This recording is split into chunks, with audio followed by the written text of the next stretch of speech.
Hello, friends. Welcome to All Things Divine. I am your host, Erica Dontello. Happiest Friday to you all. I hope that your day is off to an amazing start. I'm so excited today because it's another bonus episode for Black History. Next week, I will be finishing off my series.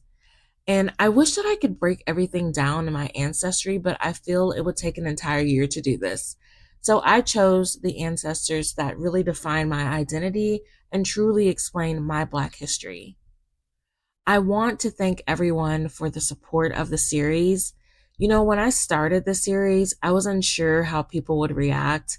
And I must say that I am overwhelmingly surprised by the support and conversations the series has started.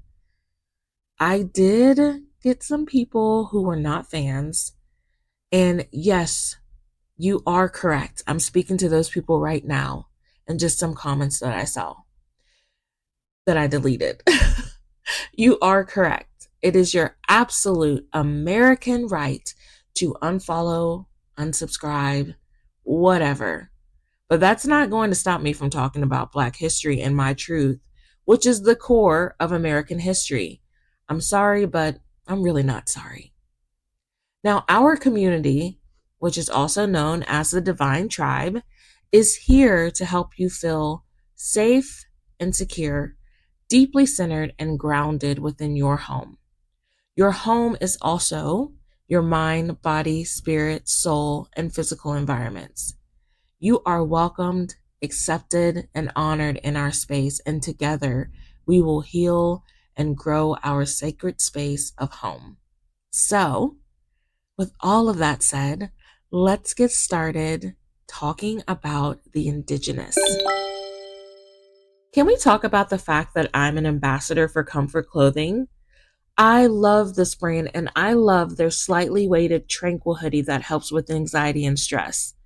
It is so comfortable and soft, and my favorite place to wear it is in the airport because that's when I get the most anxiety.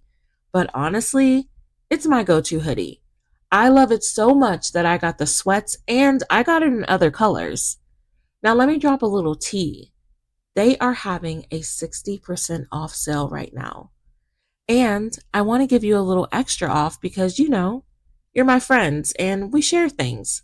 So head over to comfort.com and use my code EricaD15 to get an additional percentage off your purchase. The details will be in the description. Let's jump right into this. I am primarily Indigenous. Indigenous means originating or occurring naturally in a particular place, native, and inhabiting or existing in a land from the earliest times or from before the arrival of colonists. So, I am Indigenous to what is now the United States of America. To be blunt, I have primarily Indian in me. And no, my ancestors did not come from India. Sorry, but we were here first. Ouch, right? You're just probably listening to this like, girl, what is wrong with you?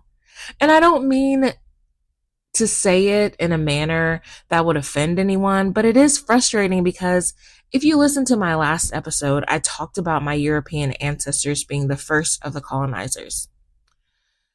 I talked about King Philip's War with the Indians, so this episode was definitely going to include that part of my ancestry. During this episode, you will hear me saying Indigenous, Indian, or Native Indians. I am talking about the same group of people, and I do this out of habit and also to keep anyone listening to understand that I am talking about Native Indians. Now, I have Native Indian on my mother and father's side. I could talk about many ancestors on both sides, but I want to highlight my third great grandmother, Grandma Lucy. She is on my mother's side. She lived to be over 100 years old. And the interesting thing about Grandma Lucy is that records show that she was 107. But some family members think that she was actually 117 because of what she told them.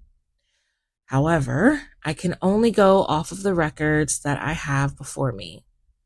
But Grandma Lucy was indigenous. I want to repeat that again. She was indigenous. She did not come from Africa. She did not come from India. Her family lived in Kansas and is connected to a family tree that is over in Kansas. However, I tried to get information on what the connection is, and I haven't been able to get that yet. So I'm not sure how long they were in Kansas and why they are connected to this specific tree.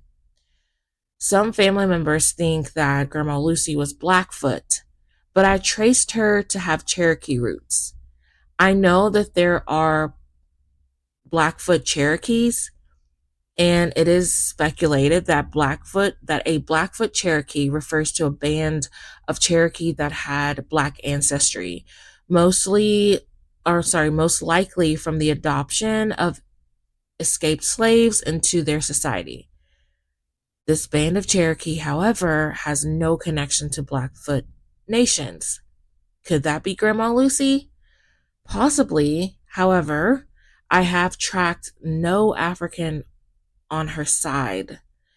And it's frustrating because certain family members tell a story of a boat that my grandma referenced, but they don't remember if she said that she came from a boat or if she was talking about her experiencing slavery and talking about how she saw slaves come over from a boat. Now, from my research, I will have to say it could be the latter because again, I don't show that she was African, and the family tree in Kansas has no African in it that I discovered from viewing it. Now, that specific tree in Kansas is so large that I can't even find her on that tree, but I know she's on there because it tells me.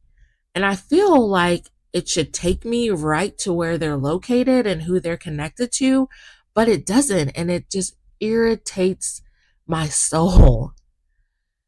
Now, could it be that she was in Blackfoot nations, Blackfoot Cherokee, or just Cherokee?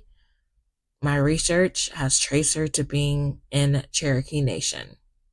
Now, her mother, Dilly, was murdered in Kansas, and I cannot confirm if it was because of a massacre.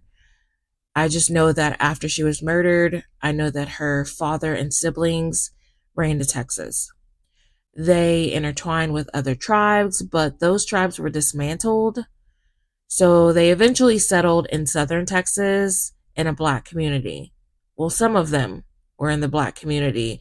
And then she had siblings that were, I guess, light enough to mix with the Europeans that came over, which did cause a divide.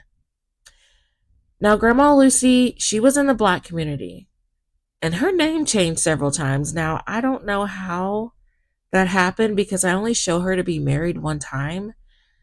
I don't know what was going on. I guess she was just reinventing herself, and I totally get it. Now, what I know about her is that she never spoke about her true identity until she was much older. I guess she felt it was safe to start telling family members that she was actually indigenous. And my mother, she told stories about an aunt saying that they could hear my grandma Lucy chanting in the room late at night. But when they asked her about it, she would say, "Oh, I was just talking," or "I'm fine." She would just, brush it off. She never taught any family members the native tongue. And again, when she was much older, that is when they started to hear about just who she really was. Now, my dad, this is so cool. He actually remembers my grandma Lucy. He talks about her living in a little white house, wearing white, and how she would stand in her garden. He also said that she was insanely fast with running. She ran people down, carried her shotgun. She stayed ready, okay? And it makes me laugh. And then it also kind of makes me sad because, of course, I feel a woman should always protect themselves or know how to. But I wonder if she was afraid of what she experienced in American history, so she carried her shotgun and she stayed ready. The shotgun that she carried, my grandmother, um, that has now passed, my grandmother actually got it from her father's house when they cleaned it out. She had it the whole time, and now I believe my mother has it. And I want to see it. Like, whenever I go back to Texas to visit, show me this gun just so that I can see it, even though I really don't like guns, but I would love to see it. But I know that my mother has it because she talks about it. So, Grandma Lucy, I love you, although I never met you. But I know you were the most loving, amazing, and spirit filled person. I hear it from so many people. And I hope that you are in heaven with all of your loved ones. Well, I'll say all of our loved ones, and your most precious jewel, your dog, Wonder. Now, let's move over to my father's side. My father has Aztec, Choctaw, and Crow on his side. Yep, he sure does. They all show up. Now, I've seen this debate online where people say that Choctaw, although it is a tribe, has fair skinned people because they are either mixed with European or from India. I'm not here to fact check that, but if it is true, it does make sense because my father has European on his side, Italian to be exact. Remember, my British and Swiss side, it comes from my mother's. So I'm not sure if that is true. I don't show any relatives connected to the Choctaw tribe that came from India. But again, if there's some type of mixture with that, it would make sense to me. But again, I am not saying that that is true or not. I'm just saying that that was an interesting thing that I saw online because I didn't realize how big of a debate it was about this specific tribe. Now, my father, he has Aztec in him, and although it has shown up in my DNA, I simply cannot trace where it comes from. I don't know the tribe or the family member, so I'm bummed about that because I don't know where it's coming from. But you know what? I'm not going to stop searching, so the research will continue. As far as the Crow tribe, yes, one of my father's great grandfathers was a Crow chief. The Crow tribe is amazing because I'm just so happy to have that as part of my ancestry. Now, I don't have further information because it is just so many documents that I have, and I don't have time to go through everything. And as much as I want to prepare for the series, if you heard me or if you listened to the last episode, and or if you're hearing this for the first time, there's so many documents that as I am talking on this episode right now, there are more documents coming in. It would literally I would literally have to dedicate 8 hours a day for at least 2 weeks straight to get through all of these documents and to be able to piece together everything. But I wanted to mention my father's side. Although I don't have specifics, I just know that yes, he did have Choctaw, Aztec, and for sure Crow on his side. And I wanted to talk about that. But the core of this episode is to further expand your education on what Black history means. Yes, it is segregation, like the teacher who felt that it was smart to literally make a whites only and blacks only door at school. It is Nelson Mandela, Martin Luther King Jr., Abraham Lincoln's freeing of the slaves, oppression, Black Panthers, Malcolm X. I can even name so many Black people who created the things that we all use today.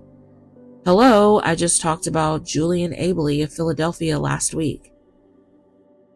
But the true Black history is also learning that we are the core of American history.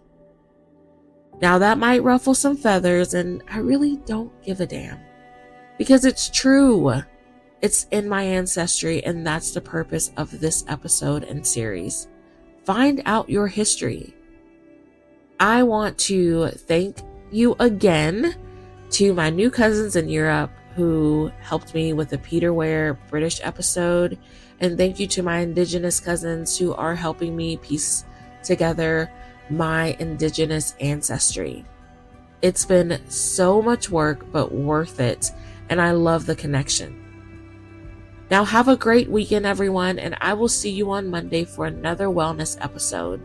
Remember, we are renovating our homes, our mind, body, spirit, soul, and physical environments.